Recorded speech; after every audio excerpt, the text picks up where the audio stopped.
Welcome back, everybody, to another episode on the JXR Network on the segment of Johnny's Cage. We're at episode 5, and I have a very special guest today. His name is Yevgeni Shinkarevsky. We call him Jeka. Was that it? Is that it? Okay, sweet. All right, perfect. Cool. So we call him Jeka here in the States. Been a friend of his and learning under him for a little over a year now. He has 3 professional fights in the MMA, and today he's just here to let us know of his journey, what brought him to the States, being an MMA fighter, and just overall talking about his life. So ladies and gentlemen, please welcome to the show, Coach Jeka. Thank you, brother. Good seeing you, man. For having me over. Yeah, of course. So I seen you yesterday at Rough 68. Yeah, 68. Rough 68. You had you're in the corner of Eaton. Yeah, I was cornering my good friend Nathan. I've been cornering him for I think 4 fights now, and he's doing construction, so he doesn't have a lot of time to actually come to the gym for the protein practices and whatever. And for the last year, I was primarily his coach. You know, like we were training like 3 times a week sometimes, like pad work, some wrestling, some jiu-jitsu, and I was basically his coach for that entire time. You know. Oh, nice. Okay. What did you think of his performance yesterday? I love this performance. Like all the little details that we worked on, that calf kick, the right overhand counters, everything was there. Those liver kicks. So he executed the game plan really nice. He's happy, but he's like, I want to have a finish. I want to have that finish. Of course. Because he got like his last Pan Ams. He went to the Pan Ams. Yeah. I remember he called me. I was like, I'm not sure. I was barely training for this one. My cardio sucks, whatever. He goes out, first fight, knocks the guy out in 30 seconds. So goes to the finals, knocks the guy out in 40 seconds. So he got a little addicted to those knockouts. So that was a great performance. Yeah. I'm sure when he sees the footage, he's going to be very proud of himself. Definitely. So as a cornerman, and we'll get into you personally get what's the difference between being in the octagon yourself. But as a cornerman, what are some of the things that is different from actually you being in the fight, and like even as he's your friend, like cornering him? What is the main key differences, like feelings, mentality? Like, is it more nerve-wracking? Dude, it's a lot more stressful for me to be a cornerman. When I fight, I know I've done everything in my power, bro. Like from this point and going to the stage, I'm just chilling, right? I done my camp, I trained as hard as I could, I done my sprints, my jogs, my strength conditioning, the sparring, whatever. Like, I'm 100% sure of myself, and I'm you have the little chills there, but you're not worried about more than that usually, you know? Now as a cornerman, as a coach, it's like, did this fucker do everything in his power, you know? You're always thinking about outcomes, you know, and especially when it's your friend. Yeah. You know, you want the best for your boys and whatever, and it's here it's a lot more stressful. Like you can see the stress in his eyes, and you're getting more stressful, and yeah, I think it's harder to be in a corner of people you love. Yeah. So, bringing it back to when you're fighting. What is the feeling of just you did all the work, you did the weight cut, you trained immensely, you did everything in your power, now you just got to go out and perform. Take me through walking through the tunnel and then finally being in the octagon and hearing the sound of the bell or the buzzer. What is going through your mind at that point? For me, usually I'm super chill about everything, because again, if I'm 100% sure of my camp, you know, I done everything in my power. I'm confident in my team, in my coaches that led me there. So I'm just waiting for that go, you know.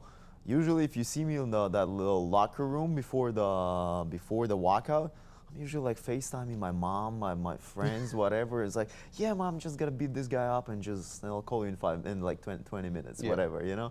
I'm very chill there, because again, everything that I could have do, I've done it. I didn't take any shortcuts. I didn't do any bullshit. Didn't waste my time. Yeah. I've done everything possible. It's I'm just gonna go in there, do what I do best, and everything like I could have done, I've done, you know? Yeah. So by that walkout, I'm still like, people like, you know, like are tense or like just they want to throw some punches in the air, whatever. I'm just with my boys, I'm just telling jokes, cracking jokes. I'll look at somebody in the crowd, I'm like, the fuck is he doing? Like I'm talking, you know, like talking shit, whatever. And yeah, like I have like a pretty good, I would say it's like a sense of humor. Yeah. So I like to joke every time. That's you like do. my 100% that's you my do. relief, you know. Like if I'm stressed, I'm gonna joke. I'm gonna talk shit. Like it's gonna be like I'm getting myself out of that like stressful situation by doing that. And I think that was always kind of my like Your escape. my escape from that stress. Yeah, yeah. So growing up in Israel, you were born there? No, I was born actually in Ukraine. I Ukraine. moved to me and my family. We moved 2001. I was like 3 or 4 years old, something like that.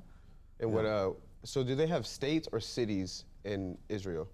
No, just cities. Yeah. Just cities. Yeah, Okay. it's just the state of Israel. That's Okay. So what city did you grow up in? Bat Yam. Yeah, that's in the center, a little bit south from Tel Aviv, a few minutes away. Oh, okay. By the beach, like 10 minutes away from the beach. Nice. Nice. What is take me through some of your childhood memories, just growing up in Israel. Just growing up, you know, like you come into the new country, you don't speak the language, and we're like, my dad was always like, hey, did someone talk shit to you? Like you fucking punch him in the face, bro. It's like you don't understand what they're talking about. It's Yeah. like for me, it's like I hear a different language, I feel a different, like a look that I don't like. I just go, what? I was fighting so much in school. I don't know if I was the good guy or the bad guy at some points. Yeah.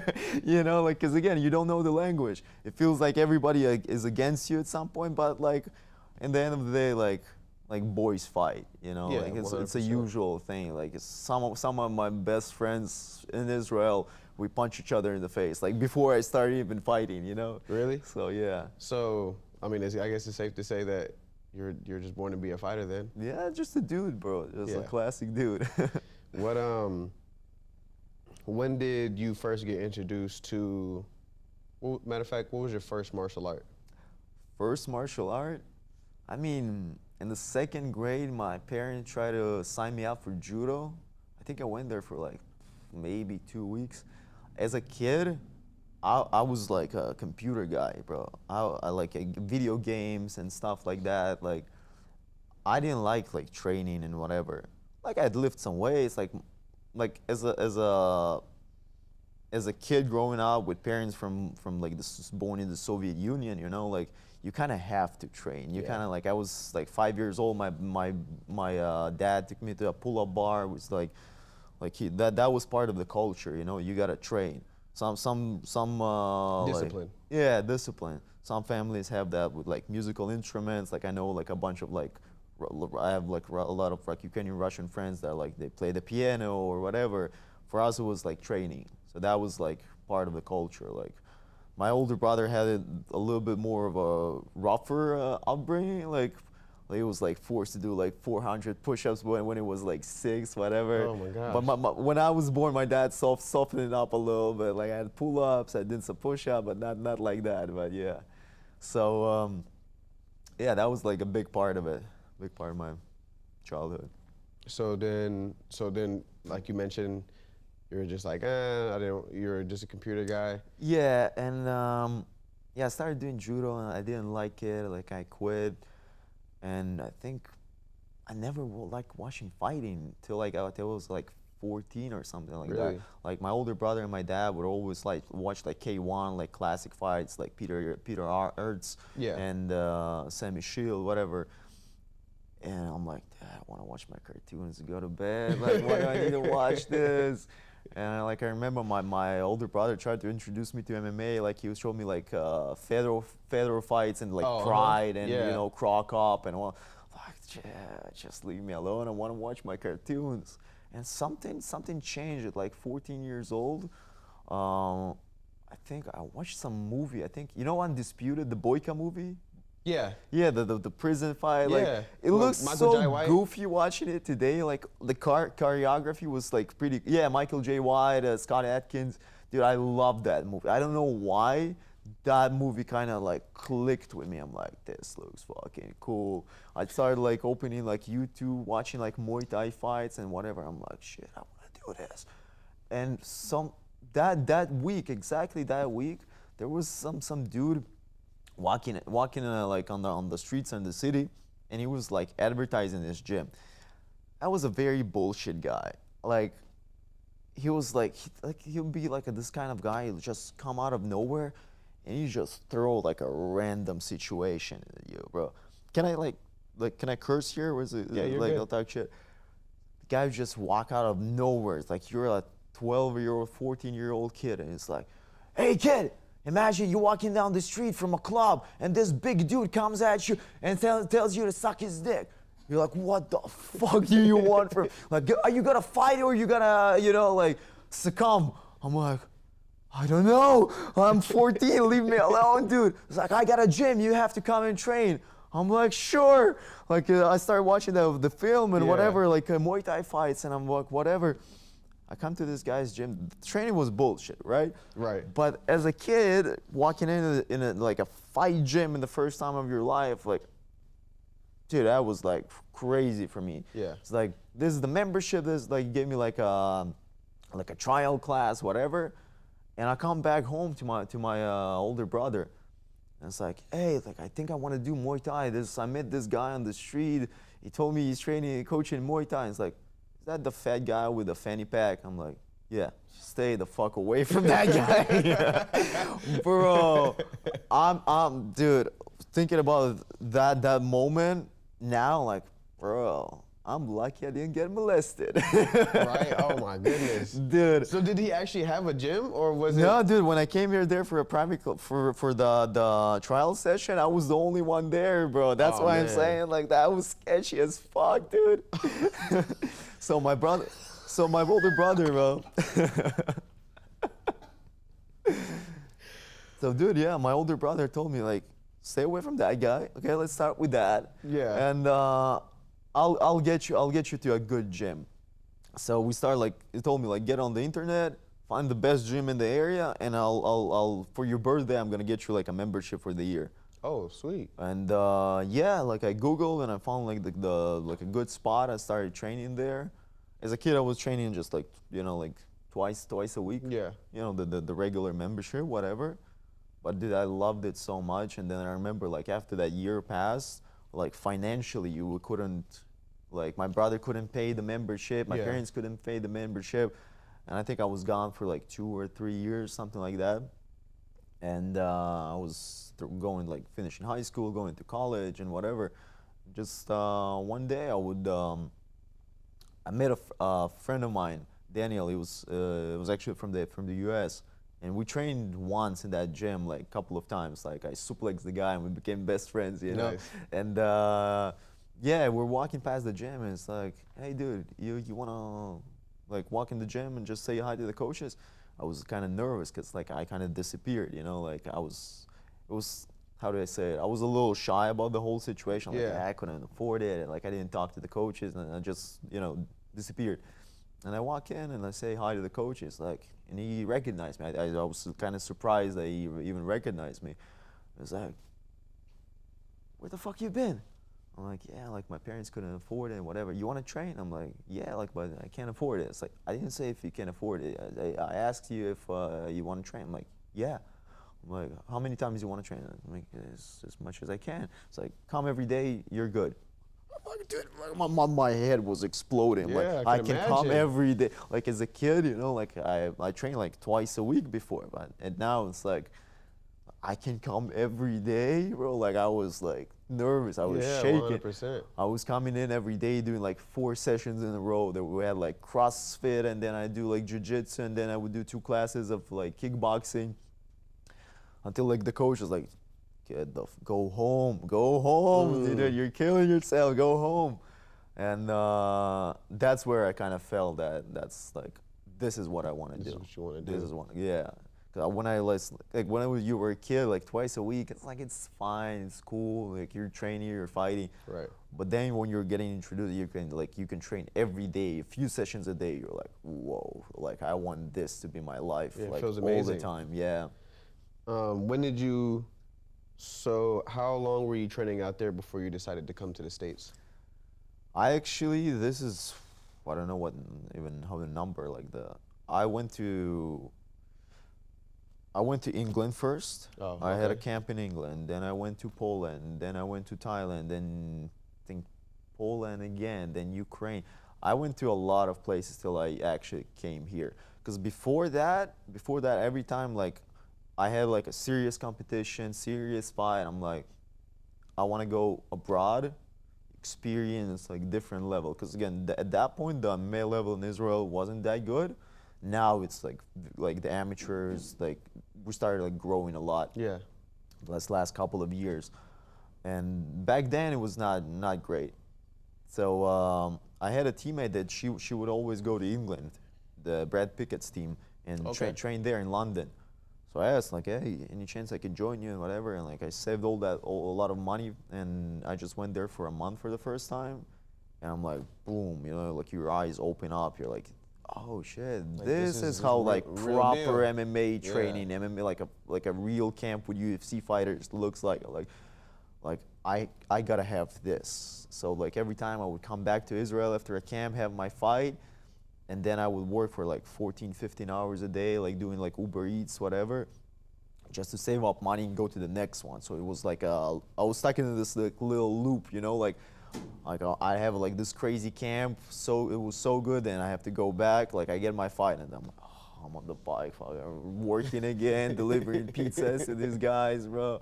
Like feeling like Spider-Man, bro. Right. Yeah. Exactly. I was just about to say like Spider-Man, like Peter Good. Parker syndrome. So yeah, like at one point, it's like you understand that like it's very hard to manage this. You Yeah. know, like going for a camp, coming back home, then working again, whatever.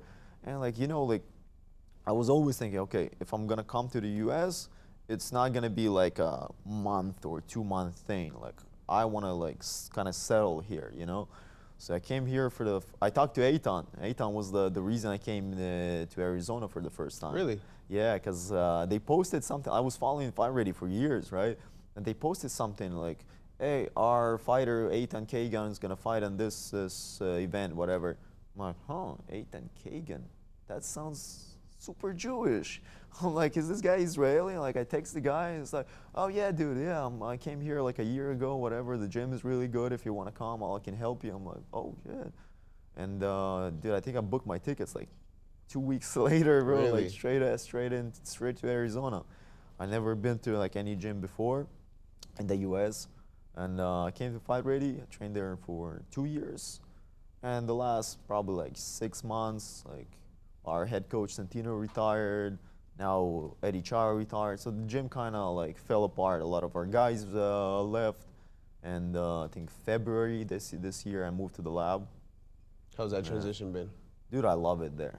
I love it there. So many high-level training partners. Coaching is great. Like I can say, there's nothing I can say bad about the play. Like I Nice. love it there. And We're the like head coach is John. John Crouch. John Crouch. Benson Henderson. Oh, Benson is still he's still over there, and he's well involved with He's you guys. still in there. He's involved. He's punching us on sparring days, kicking us. Yeah, of course. How is that kind of gym etiquette and that camaraderie that you guys have built over there at the MMA lab, being that you're probably one of the newer guys there? How good does it feel to kind of see like where Fight Ready may be now, as opposed to when you first got there, but then to experience, like, is it like experiencing new life? Kind of. It's again, like when you train 2 years at a gym, like it becomes like family at this point. 100%. Like you come there, and not even like, right, all the fighters, the coaches, you're like in good relations with everybody. But there's like guys like you, exactly like you, like, right, you were coming to my classes, like Mo and guys like that, and just random dudes that come there to lift weights. Yeah. And there's the environment was so good and friendly. Like you coming in, everybody knows you. You're talking to people. It was home, and now the kind of you're leaving that, and then you're like you're the new guy now. Right.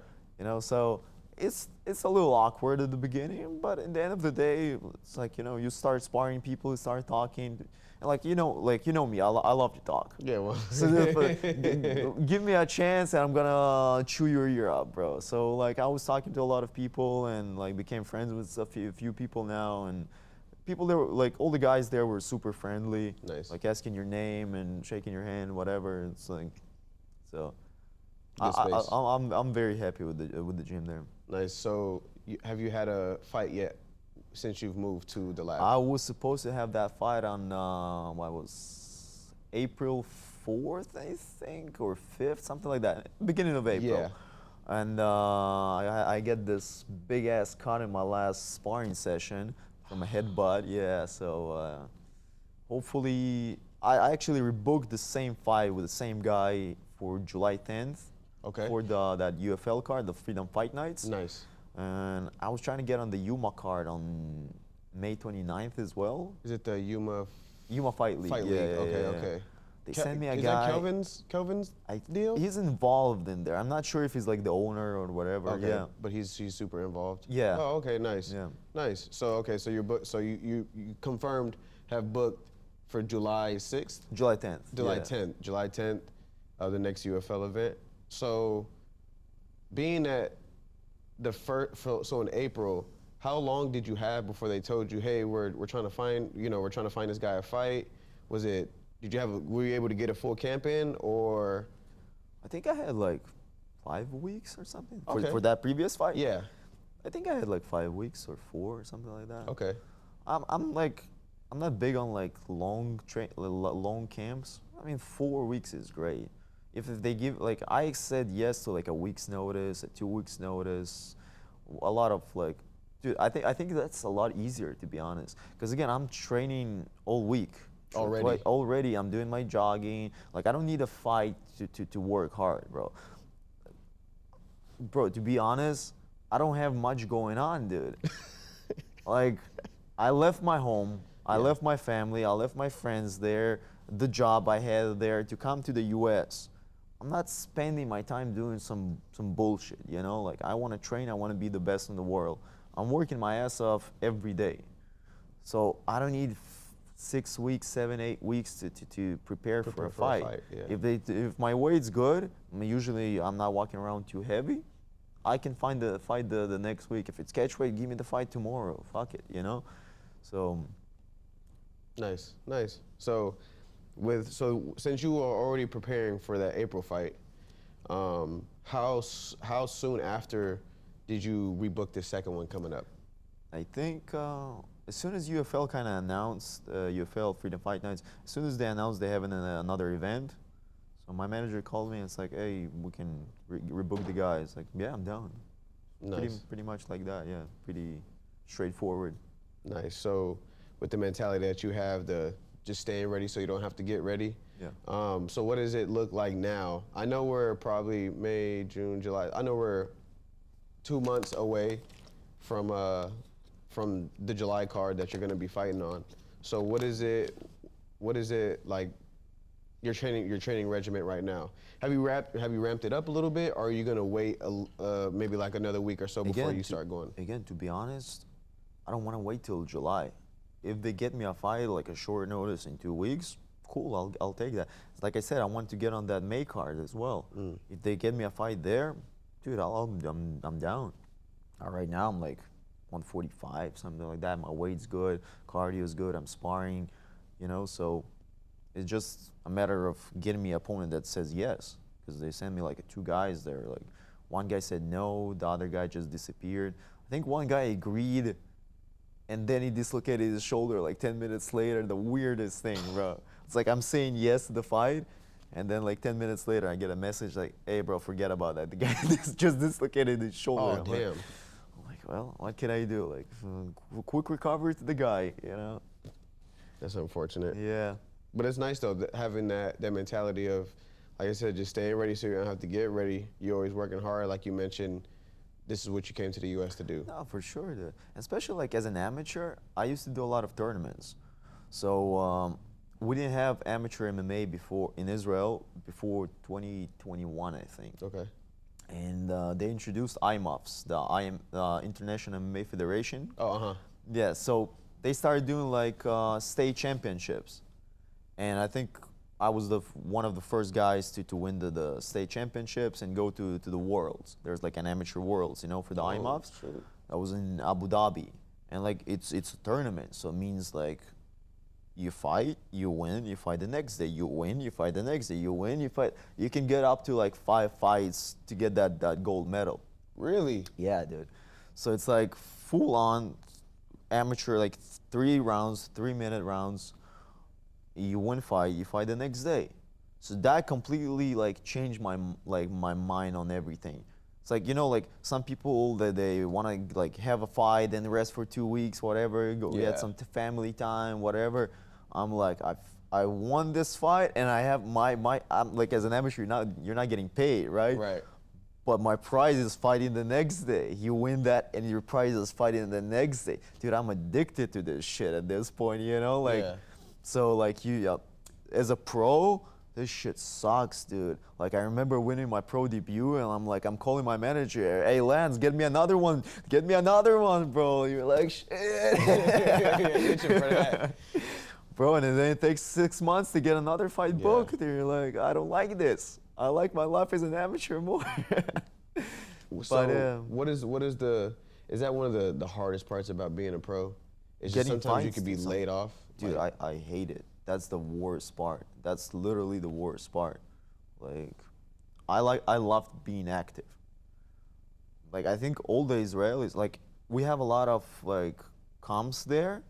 So even if it's not MMA, you can do, like, probably, like, kickboxing fight every weekend, dude. Like, any gym that has, like, a ring at this point, they do, like, fight nights every weekend. Oh, wow. Just it's a business at this point, you know. Like you do a fight night, and then you sell tickets, and you make some money on the weekend, you know. So there's a lot of like opportunities to fight there. Eitan, he went to Israel for vacation, did fucking best vacation ever. Had 2 fights there, came back, booked a 3rd one. That's right. You know. Yeah. So like we have a lot of opportunities to fight there. And now as a pro, you're waiting. This guy said no, that guy said no, this guy. It's like, you're kind of like, you know, like you get a message from your manager, like, this guy, you want to fight him? Yes. You wait, 4 days, no answer, radio silence. Like, then he sends you another guy, you want to fight this guy? It's like, yes. You know, like, you're getting like, just by saying yes, you're like, yeah. You get that little adrenaline, you're like, let's get it. Like, you go for a jog just to like, you know, chill out a little bit. And the guy just says no, and another guy says no, and another guy. It's like, dude, what's going on here? What the fuck is happening? So, do you think the U.S. should definitely do a little bit more similarity just to keep guys active? Now, it may not have to be a full-on, you know, MMA bout where you're doing everything, but do you think the U.S. should kind of take some of that and implement it here, just to give you guys something to look forward to? I think on an amateur level, definitely. I think amateur MMA needs to have more tournaments here. Because, bro, why are we cherry picking fights as amateurs? Yeah, it's crazy. Like, I know amateurs here in the States from the gym that, like, fought, like, once or twice a year. Because that guy said, no, this guy doesn't want to fight a wrestler. This guy doesn't want to fight a good striker.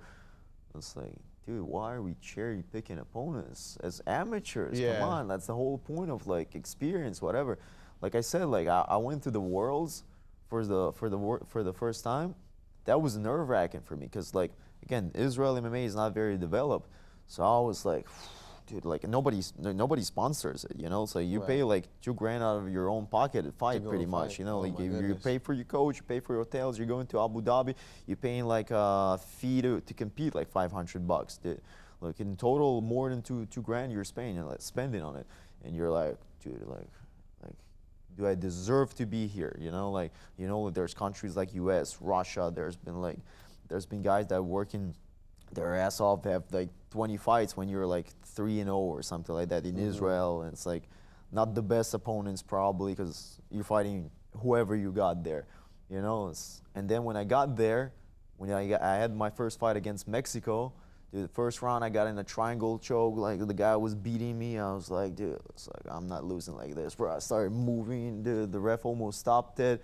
Survived round 1, and then like round 2 and 3, like I fucking wrestled, like fighting for my life. Was just like ground and pounding. I'm like, I'm not getting out of here without with at least one fucking win, bro. Yeah. And after that one, your confidence like boosts. Okay, like I deserve to be here. Like I'm like, oh shit, we're fighting the next day. It's like, dude, so fucking awesome, bro. And then you win another fight. I won the second fight against Bahrain, and then I won third fight against Ukraine. You're like, oh shit, I'm actually good. You know? Yeah, no, 100%. And that experience builds so much confidence. It's like anytime, anywhere kind of situation. You know, like I fought yesterday, I fought today, I'll fight tomorrow. You know, like cool, just line the motherfuckers up. You know. When so mentioning like the amateurs and how you're doing those competitions and those tournaments where you're fighting day after day after day, what is something that you think like a key component to like where you take into your pro now? Is it like you mentioned, like you're working hard every day, so you'll fight a guy? Like what is some of the key components that you've taken from your amateur experience and now applying it to your pros? Like I said, that confidence. You don't need it, again, when you're training hard all month, all year, right? You don't need to have like a crazy specific training camp for a guy at those in those beginning levels of pro career. Of course, when you're in the UFC, you're getting like your 6 to 8 weeks. You know, it's different. But right now, as again, like I said, those tournaments, you go in, you got like brackets of 32 people. You cannot have a full camp training for those every individual out of those 32 people. They can, you know, there's like a raffle who you're gonna fight first. Like I fought Mexico, I could have fought like Sweden that first fight. It's like, yeah, you kind of watch their tape like highlights 24 hours before the fight. Okay, this guy we're gonna throw more calf kicks. This guy we're gonna throw more jab. This guy we're gonna wrestle a little bit more. Yeah, it's not like, oh shit, like I have to be fully prepared for exactly what he does. I have to study like any movement that he does, how many times he breathes in a minute, the smell of his fart, whatever. I don't need to think about all that fucking information, you know? Like you go in there and you know everybody's gonna be good. Everybody is a champion of their own country, you know? Like, so I'm a champion of my country, so I'm gonna be trying to be the best in the world, you know, like that's the whole point. So again, that mentality I think is very different. So I never cherry picked any opponent. Like anybody they send me, I was like yes, you know. How long did you stay in the amateurs before you decided to go pro? I mean my amateur career was pretty quick though, but I had a lot of fights exactly because I had tournaments. Yeah. I think I went 9 into 11, so 11 fights in 2 years. Oh wow, that's because there was tournaments. I had 3 fights in one, 3 fights in another one. I had 4 fights. I won 2 state championships in Israel, and yeah. So now that you're a pro, and you have obviously, so we're looking to keep that win streak going here in July. Where would you, is the ultimate go to UFC?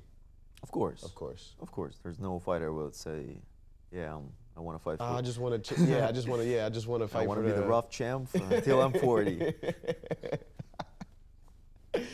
So, do you think about that now that you're a pro, or are you just like, dog, I just want to fight? So it's like whatever, how many fights it's gonna take me to get to that level, or are you like in the back of my mind like, okay, counting down the fights, like maybe I got 5 more fights until I'm in the UFC, or 3? It's kind of both, because again, you're like, especially like when you're inactive, when you're having guys saying no to you, or like you get injuries, whatever, like you're like, oh shit, like I'm losing time. Like I'm looking at this like the how is it called? Hourglass. Hourglass. I'm like, exactly that's how it feels. It's like, dude, am I gonna get into UFC when I'm like 32? It's like you're trying to like make math of the entire situation, and it's like probably like 4 or 5 fights, right? That's legit. It makes sense. But then you look like guys like Christian Natividad, like 8-0 right now. Super exciting fighter. Throws bombs at people, bro. Tries to finish every fight. Has a bunch of finishes too. It's like, what are they waiting for? Right. You know, like before that it was like it kind of made sense. You go like 6-0 or whatever, and you get contender series, right? Now you see like guys that are 8-0, 10-0, they don't get contender series, and they're exciting fights. So it's hard to like make math out of the entire thing. Yeah. So With the large pool here, do you see yourself at all in the future? Right now, currently, where you're at, I won't say like in like 10 years or anything like that, but from the foreseeable future, do you continue to see yourself here in Arizona? I think so, yeah. There's no reason for me to leave. I mean, unless they kick me out, you know, catch me doing some illegal shit. But, who knows? So it seems like you found your new home over there at the lab. Who are some of your favorite, you know, although you've been there for 6 months now? A little less. I think that's since February. Three February. months. Oh, so only 3 months. Yeah, Okay, 3 okay. months. So from your short Fresh. stint, fresh, definitely. So from your you know, your little short stint that you have right now, who are some of the favorite guys that you like working with over there? Definitely, I love working with Anho. He's very dynamic and like his footwork is great. And has he fought on the Contender Series? Twice. Twice. Yeah, okay, I know two you're talking about Contender now. Series, Okay, yeah. Don't mention that. Why are you being an that? Oh, sorry, my bad.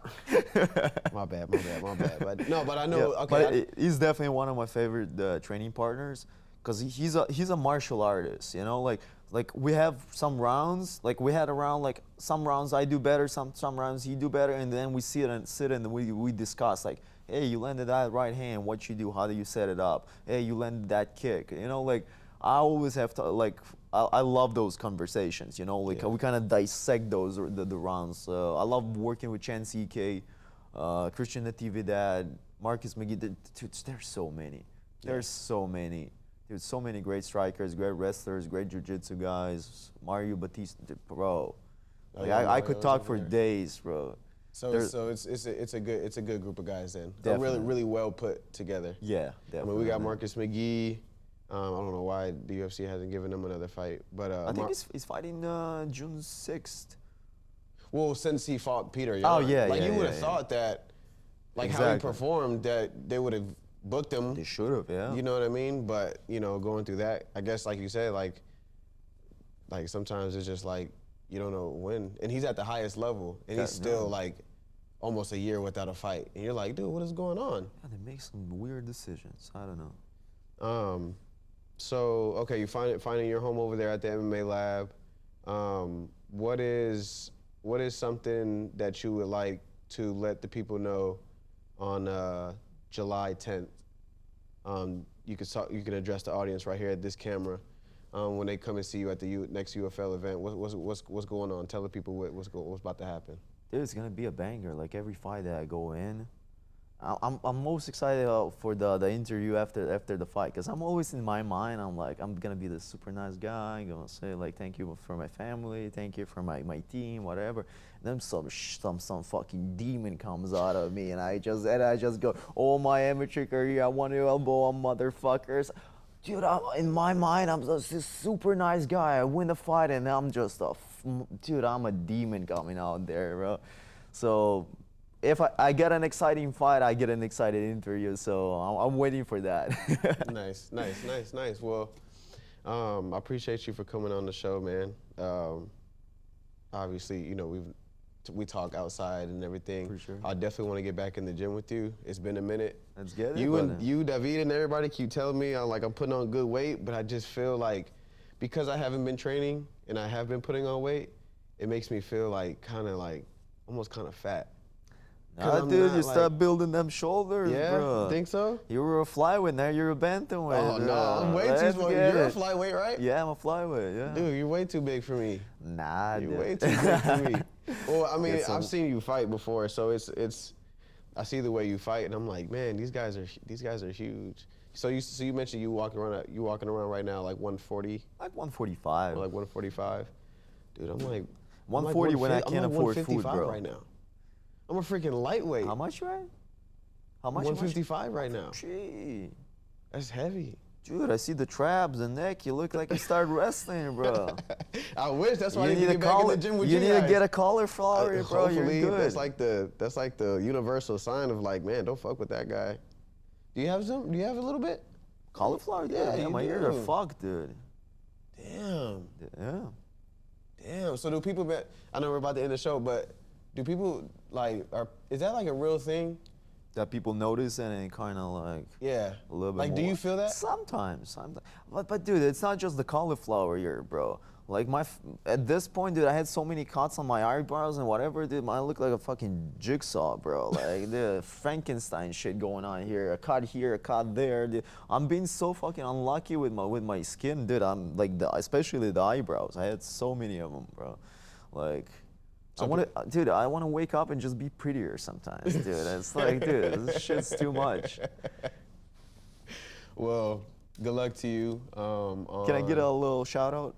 Oh, do you think Dude. any Yeah, friends, yeah, any bro. family members? You know what I mean? No, it's kind of a funny thing, right? My roommate Noah Silver, my roommate and my best friend. I had to say it, right? My roommate and my best friend Noah Silver gave me a ride here, so thank you, Noah. Okay. Shout out to Noah. Hopefully I get to meet you sometime in the future. But yeah, thank you, Coach Jeka. Thank you for coming on Thank and you, having brother. this conversation I with had me. a great time here. So yeah, everybody be on the lookout for the next UFL event, Freedom Fight Night, going on July 10th. He's gonna give you fireworks. He always does every single one of his fights. Straight technician on the feet. It's insane.